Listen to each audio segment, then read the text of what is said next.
নমস্কার বন্ধুরা, আমার পৃথিবী চ্যানেলে সবাইকে স্বাগত জানাই। তো ভীষণ গরম পড়েছে, সবাইকে বলছি খুব সাবধানে থাকবেন, কারণ ভীষণ গরমের তাপ। তো চলুন আজকে যে রান্নাটা আমি দেখাবো সেটা গরমে মাথা আর হৃদয় দুটোই ঠান্ডা করে দেবে। এই দেখুন আমার ছোট্ট একটু বাগান, ভীষণ প্রচুর পরিমাণে ঢেঁড়স হয়েছে এটাতে। চলুন রান্নায় ফিরে যাওয়া যাক। এটা খেলে কিন্তু মাথার হৃদয়ে ভীষণ ঠান্ডা থাকবে আপনার, এটা আমি গ্যারান্টি দিয়ে বলতে পারি আপনাকে। এটা দেখতেও যেমন সুন্দর, খেতেও কিন্তু ততটাই।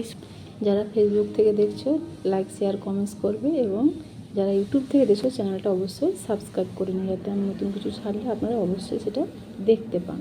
তো চলুন কীভাবে এই ঠান্ডা শরবত তৈরি করা যায় দেখিয়ে দিই আপনাদের। তো আমি প্রথমে এখানে কিছুটা তরমুজ নিয়েছি। তো আমরা কি করি, মার্কেট থেকে যখন তরমুজ আনি সবসময় যে তরমুজ লাল হয় তা নয়, এবারে আমার তরমুজটা একটু সাদা পড়েছে। তো যেমন আপনি পাবেন সেরকমই। তো আমি এখানে এক বাটি তরমুজ নিয়ে নিয়েছি, এরকম ছোটো ছোটো করে কেটে নিয়েছি প্রথমে। তো তার সঙ্গে সেই বাটি পরিমাণে এক বাটি একটু কম টক দই নিয়েছি। এখানে আমি 2 গ্লাস বানাবো, সেই 2 গ্লাসের মাপেই আমি দই আর তরমুজটা নিয়েছি। অনেক সময় তরমুজ হলে লাল হয় না, যার ফলে খেতে ভালো লাগে না। তো সেই তরমুজটা দিয়ে এই শরবতটা, তরমুজটাও নষ্ট হলো না, অথচ জিনিসটা খেতেও খুব সুন্দর হয়। তো এখানে আমি দইটা আর তরমুজ আর এইখানে পরিমাণ মতন চিনিটা আপনাদের মতন করে দেবেন, কম বেশি যেমন আপনারা খাবেন সেইভাবেই আপনারা এখানে চিনিটা দিয়ে দেবেন। তো চিনি এখানে আমি আমাদের টেস্ট অনুসারে দিয়ে দিলাম, এবং কিছুটা আমি বরফ দিয়ে দেবো এখানে 1 কাপের মতন ধরুন। আর এখানে সামান্য নুন দিয়ে দেবো, দিয়ে এটা আমি খুব ভালো করে মিক্সিতে ব্লেন্ড করে নেব, যাতে একদম পুরো মিশে যায় জিনিসটা।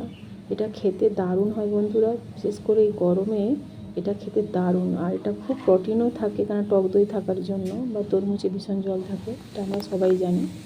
তো এইবার দেখুন মিক্সিতে এটা আমি বেটে নিয়েছি। তো এই দেখুন একটু তরমুজগুলো এরকম। তো আপনি এই অবস্থাতেও পরিবেশন করতে পারেন, বা ছেঁকেও পরিবেশন করলে বেশি ভালো হয়, কারণ তাহলে মুখে আরও স্মুথের মতন লাগে।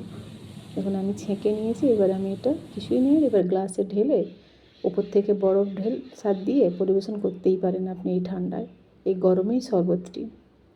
তবে বন্ধুরা এটার আমি নাম দিলাম না, আপনারা কমেন্টসে জানিয়ে বলুন দই আর তরমুজের মিশ্রণে শরবতটির নাম কী দেওয়া যায়। আমি এর নাম দিলাম না, আপনারাই দেবেন। যাই আমি ঠান্ডা শরবত বলেই বললাম। ব্যাস গ্লাসে ঢেলে এবার উপর থেকে একটু বরফ দিয়ে পরিবেশন করবেন। তবে আপনি চাইলেন এটা আগে থেকে করে কিছুক্ষণ ফ্রিজেও রাখতে পারেন, তাহলে এটা আরও ঠান্ডা হয়ে যায় এবং এটা খেতে আরও সুস্বাদু। যতটা ঠান্ডা হবে ততটাই ভালো, কারণ যা গরম তাতে ঠান্ডাটা হওয়া খুব দরকার। ব্যাস ভিডিওটি যদি ভালো লাগে লাইক শেয়ার কমেন্টস করবে। সবাইকে এতক্ষণ ভিডিওটি দেখার জন্য অসংখ্য ধন্যবাদ। আর হ্যাঁ, গরমে সবাই সুস্থ থাকবেন।